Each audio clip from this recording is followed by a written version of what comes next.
Active अने passive voice में आज આપણે सादा भूतकाळना वाक्य જોઈશું।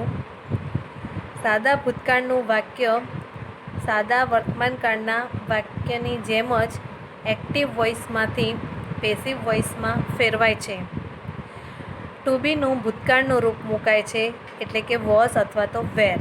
એક વચન હોય તો વોઝ અને બહુવચન હોય તો વેર મુકાય છે। સાદા ભૂતકાળમાં एक्टिव वॉइसना वाक्यमां क्रियापदનું ભૂતકાળનું रूप मुकाय छे।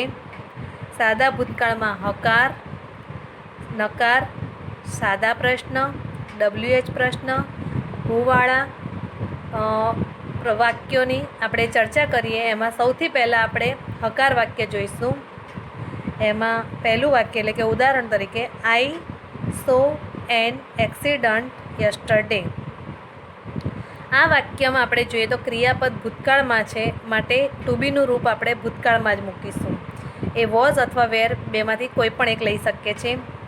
तो सौथी पहेला जे कर्म छे ए कर्ताना स्थाने आवशे एटले के एन एक्सिडंट एक वचनमां होवाथी आ शब्द टू बीनुं रूप आपणे वॉज मूकीशुं। अने त्यार पछी जे सो छे भूतकाळमां तेनुं भूतकृदंत एटले के सीन आवशे। पछी बाय अने आई करता छे तेनुं कर्मणी रूप आवशे मी अने छेल्ले अन्य शब्दमां यस्टरडे एटले के आखो जवाब थशे an accident was seen by me yesterday. पछीनुं एक्जाम्पल बीजुं जोईए आई बॉट ए पेन। आ वाक्यमां बॉट ए क्रियापदनुं भूतकाळ छे एटले के बायनुं भूतकाळ छे तेथी टू बीनुं रूप छे ए पण भूतकाळमां ज मुकाशे। तो सौथी पहेला आवशे ए पेन एक वचनमां छे माटे टू बीनुं रूप आवशे वॉज अने बॉटनुं भूतकृदंत पण बॉट थाय छे माटे आपणे बॉट ज लखीशुं। ए पेन वॉज बॉट बाय आईनुं थशे मी। जेमां जवाब आखो फरी जोईए तो ए पेन वॉज बॉट बाय मी। આવી જ રીતે બીજા વાક્યો પણ કેવી રીતે બને છે તે આપણે જોઈએ તો વાક્ય number 1 people of Kerala worship the king Mahabali. આ વાક્યમાં પીપલ ઓફ કેરાલા છે સબ્જેક્ટ છે એટલે કે કર્તા છે, વર્શિપ એ ક્રિયાપદ છે અને ધ કિંગ મહાબલી એ કર્મ છે। તો આપણે એનો જવાબ બનાવીશું તો જે કર્મ છે ધ કિંગ મહાબલી એ પહેલાં આવશે અને રાજાનું નામ છે એક વચનમાં છે એટલે વોઝ આવશે। ત્યાર પછી તેનું ભૂતકૃદંતનું રૂપ વર્શિપ્ડ આવશે। પછી બાય મૂકીશું અને છેલ્લે જે કર્તા છે એને કર્મના સ્થાને મૂકીશું પીપલ ઓફ કેરાલા આવશે। આખો જવાબ ફરીથી જોઈએ તો the king Mahabali was worshipped by people of Kerala. Next example જોઈએ Tenali Raman ate all the halwa. तो ऑल द हलवा है ए कर्म है जे कर्ताना स्थाने आवशे एटले ऑल द हलवा वॉज एटनुं भूतकृदंत थशे eaten by Tenali Raman. Next Mungeri Lal kissed the umbrella. तो द अम्ब्रेला एक वचन में होवाथी आवशे टू बीनुं रूप वॉज किस्डनुं भूतकृदंत थशे kissed by Mungeri Lal. Next example a rich man invited a pandit. आ वाक्य में अ पंडित है ए कर्म है जे कर्ताना स्थाने मूकी सकीशुं आपणे a pandit was invited by a rich man. पांचमું वाक्य है एटले के नेक्स्ट है the passengers threw the bags and bundles into the river. आ वाक्यनी अंदर द बेग्स एंड बंडल्स ए कर्म जे छे पहला आवशे अने आखो शब्द जोड़े लेवो होय तो एम पण लई शकाय the bags and bundles into the river एम पण साथे तमे लई शको छो। अने बहुवचन छे एटले सीधुं क्रियापद टू बीनुं आवशे वेर भूतकाळमां छे थ्रू माटे अने त्यार पछी एनुं भूतकृदंत थशे थ्रोन बाय करता जे छे द पेसेंजर्स ते मुकाशे द पेसेंजर्स। अने जो तमे पाछळना शब्द नहीं लीधा पहला इनटू द रिवर तो ये लास्ट में मूकशो अने लई लीधा हशे तमे तो चालशे एटले के नीचे प्रमाणे जवाब बनशे the bags and bundles were thrown into the river by the passengers. हवे आपणे નકાર વાક્યોને જોઈશું કે તે કેવી રીતે બને છે. તો સાદા ભૂતકાળમાં વાક્ય નકાર હોય તો ટુ બી ક્રિયાપદનું રૂપ વપરાશે વોઝ, વેર અને તેની પાછળ નોટ મુકાય છે. એક્ઝામ્પલ તરીકે જોઈએ તો she did not ask questions. વાક્યમાં જ્યારે ડીડ હશે ત્યારે ક્રિયાપદનું વર્તમાન કાળનું રૂપ હોય છે, પણ ડીડ છે એ ભૂતકાળ સૂચવે છે. તો ક્વેશ્ચન્સ બહુવચન છે માટે વેર આવશે અને વેર પછી તરત જ એટલે કે વોઝ અથવા વેર પછી તરત આપણે નોટ મૂકવું પડે છે અને જે ક્રિયાપદ છે એનું ભૂતકૃદંત કરી દેવાનું. આસ્કડ બાય સીનું કર્મણી રૂપ થશે હર, એટલે આખો જવાબ બનશે questions were not asked by her. Next, she did not eat halwa. તો હલવા એક વચન છે માટે વોઝ નોટ ઈટનું ભૂતકૃદંત થશે ઈટન બાય હર.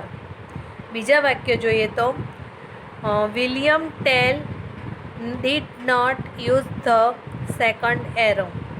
તો the second arrow was not used by William Tell. Next example, the pandit did not throw the bundle of books.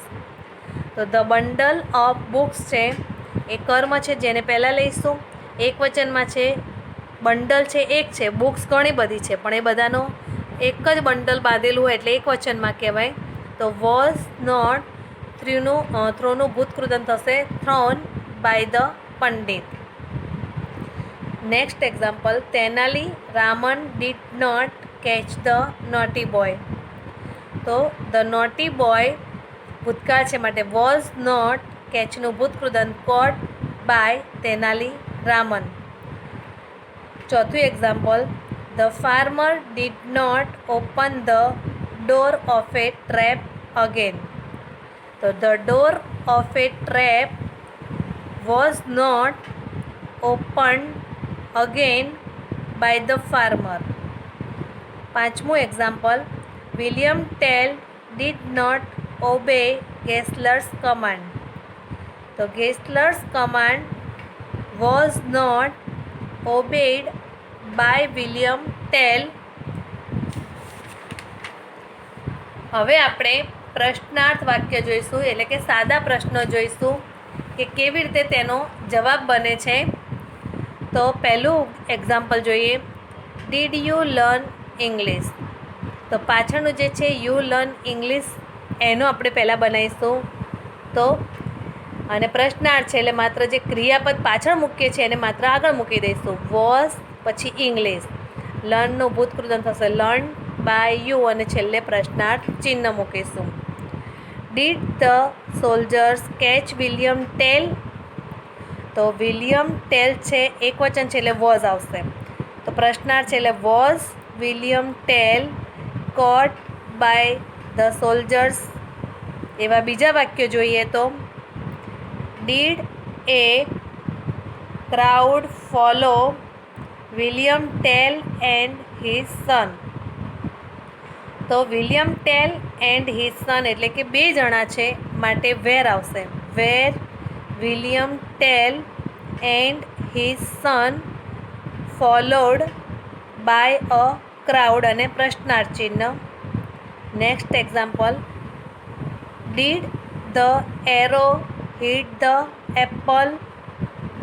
તો the apple છે એને અનુરૂપ ટુ બીનું રૂપ આવશે વોઝ અને પ્રશ્નાર્થ છે તો વોઝ ધ એપલ હિટનું ભૂતકૃદંત થશે હિટ બાય ધ એરો. એટલે આખો જવાબ ફરી જોઈએ તો was the apple hit by the arrow question mark. Did Edison's teacher satisfy Edison. તો એડિસન છે એક જ જણ છે એટલે વોઝ આવશે. Was Edison satisfied by his teacher અથવા તો એડિસન્સ ટીચર અને question mark. Fourth, did Robert bring the pass. તો ધ પાસ છે એક વચન માટે વોઝ ધ પાસ બ્રોટ, બ્રિંગનું ભૂતકૃદંત થશે brought by Robert question mark. Next, did Robert spread the rumour? Rumour એટલે કે અફવા.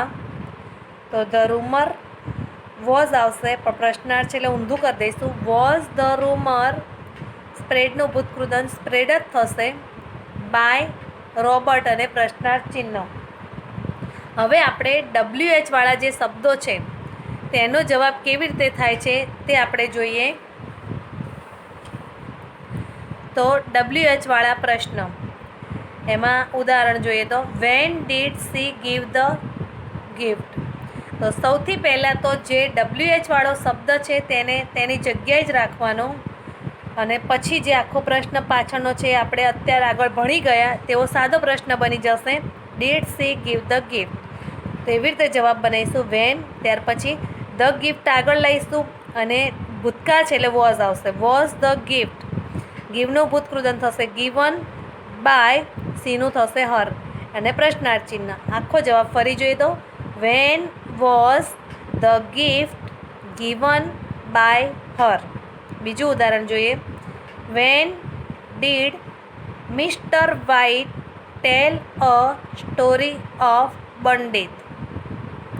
તો વેન, ત્યાર પછી અ સ્ટોરી ઓફ પંડિત એક વચન છે એટલે was a story of pandit, ટેલનું ભૂતકૃદંત થશે ટોલ્ડ બાય મિસ્ટર વ્હાઇટ. હવે આપણે આવા બીજા વાક્યો જોઈએ કે કેવી રીતે બને છે. Where did you keep your gift? તો સૌથી પહેલાં વેર મૂકીશું, ત્યાર પછી વોઝ, યોર ગિફ્ટ એક વચન છે માટે વોઝ યોર ગિફ્ટ, કીપનું ભૂતકૃદંત થશે કેપ્ટ, બાય યુને અનુરૂપ આવશે, યુનું યુ જ રહે છે કર્મણી રૂપ, અને પ્રશ્નાર્થ ચિહ્ન. જવાબ થશે where was your gift kept by you. બીજું વાક્ય, why did the priest reject Yato's gift? Yato એક નાની છોકરી છે, તો વાય, ત્યાર પછી યાટોસ ગિફ્ટ એટલે યાટોની એક ભેટ છે તો એક વચનમાં માટે વોઝ આવશે. વોઝ યાટોસ ગિફ્ટ, રિજેક્ટનું ભૂતકૃદંત થશે રિજેક્ટેડ બાય ધ પ્રિસ્ટ અને પ્રશ્નાર્થ ચિહ્ન આવશે. ત્યાર પછી why did they trap the monkey? તો સૌથી પહેલાં મૂકીશું વાય, ત્યાર પછી જે ધ મંકી છે એક વચનમાં એટલે આવશે વોઝ ધ મંકી, ટ્રેપનું ભૂતકૃદંત થશે ટ્રેપ્ડ, જેમાં છેલ્લો અક્ષર છે બે વાર લખાય છે TRAPPED, બાય ધેનું થશે ધેમ. પછીનું વાક્ય છે what did Yato find one day? તો પહેલાં મૂકીશું વોટ, ટુ બીનું ક્રિયાપદ વોઝ, ત્યાર પછી સીધું જ ક્રિયાપદનું ભૂતકૃદંત થશે ફાઉન્ડ, બાય યાટો વન ડે. બીજું ઉદાહરણ જોઈએ. What did Robert bring? તો પહેલાં મૂકવાનું વોટ, ત્યાર પછી ટુ બીનું રૂપ છે વોઝ આવશે અને સીધું જ ક્રિયાપદનું ભૂતકૃદંત આવશે બ્રોટ, બ્રિંગનું, બાય અને રોબર્ટ અને છેલ્લે પ્રશ્નાર્થ ચિહ્ન. છેલ્લાનો જવાબ ફરી જોઈએ તો what was brought by Robert. હવે આપણે હુથી ચાલુ થતા જે પ્રશ્નો છે તે જોઈએ છે. હુ રિસીવ્ડ ધ પ્રાઇઝ? પહેલું વાક્ય છે તો હુના બદલે પહેલાં મૂકી દઈશું બાય હુમ. ત્યાર પછી ધ પ્રાઇઝ છે એક વચન હોય તો વોઝ ધ પ્રાઇઝ, અને અંતે વાક્યના અંતે આવશે હંમેશા ભૂતકૃદંત હુવાળા વાક્યમાં. તો રિસીવ્ડ અને પ્રશ્નાર્થ ચિહ્ન. આખો જવાબ જોઈએ તો by whom was the prize received? બીજું ઉદાહરણ જોઈએ તો હુ સેલિબ્રેટેડ ઓનમ? તો પહેલાં મૂકીશું બાય હુમ, ઓનમ એક વચન છે એટલે વોઝ ઓનમ અને છેલ્લે આવશે સેલિબ્રેટેડ પ્રશ્નાર્થ ચિહ્ન. કેટલીક વાર એવી ભૂલ થાય છે કે વાક્યની શરૂઆતમાં બાય હુમ મૂક્યું હોય અને અંતે ફરીથી પણ બાય મુકાતું હોય છે, તો બહુ જ ધ્યાનમાં રાખવાનું કે હુવાળા વાક્યમાં બાય હુમ મૂકતા પછી પાછળથી ફરીથી બાય ના મુકાય. વાક્યનો જવાબ ફરી જોઈએ તો by whom was Onam celebrated અને પ્રશ્નાર્થ ચિહ્ન. હવે આપણે બીજા એવા વાક્યો જોઈએ. હુ એટ હલવા, તો હુના બદલે થશે પહેલાં બાય હુમ વોઝ હલવા અને એટ છે ઈટનું ભૂતકાળ છે એટલે એનું ભૂતકૃદંત થશે ઈટન પ્રશ્નાર્થ ચિહ્ન. By whom was halwa eaten. બીજું ઉદાહરણ છે હુ હિટ ધ બોય. આ વાક્યમાં હિટ જે છે એ ક્રિયાપદ એવું છે કે જેના બધા જ રૂપો સમાન થાય છે. ભૂતકાળ પણ હિટ થાય છે, ભૂતકૃદંત પણ હિટ થાય છે. તો પહેલાં હું છે એટલે બાય હુમ મૂકવાનું. ધ બોય એક વચન છે એટલે વોઝ ધ બોય અને હિટનું ભૂતકૃદંત હિટ જ થશે એટલે આખો જવાબ થશે by whom was the boy hit question mark. ત્રીજું example who gave the gifts. તો સૌથી પહેલાં મૂકીશું બાય હુમ. ધ ગિફ્ટ્સ બહુવચન છે તો વેર આવશે વેર ધ ગિફ્ટ્સ અને ગેવ એ ગીવનું ભૂતકાળ છે તો ગીવનું ભૂતકૃદંત આવશે ગીવન અને પ્રશ્નાર્થ ચિહ્ન. જવાબ થશે by whom were the gifts given question mark. Next who saw a deer. તો હુ છે તો બાય હુમ, ત્યાર પછી વોઝ અ ડિયર અને સો છે એનું ભૂતકૃદંત થશે સીન ક્વેશ્ચન માર્ક. પછીનું વાક્ય જોઈએ who congratulated the deer question mark. તો બાય હુમ ડિયર એક વચન છે તો વોઝ ધ ડિયર અને કોંગ્રેચ્યુલેટેડ ક્વેશ્ચન માર્ક. આટલા વાક્યો આપણે જેટલા પણ ભણ્યા એમાં ઘણા બધા ક્રિયાપદો આવી ગયા છે. તો દરેક ક્રિયાપદના ભૂતકાળ અને ભૂતકૃદંતો તૈયાર કરવા અને એનું એક નોંધ બનાવી કે જેથી તમને ખ્યાલ રહે કે કેવા પ્રકારના વાક્યો તમે કરી રહ્યા છો.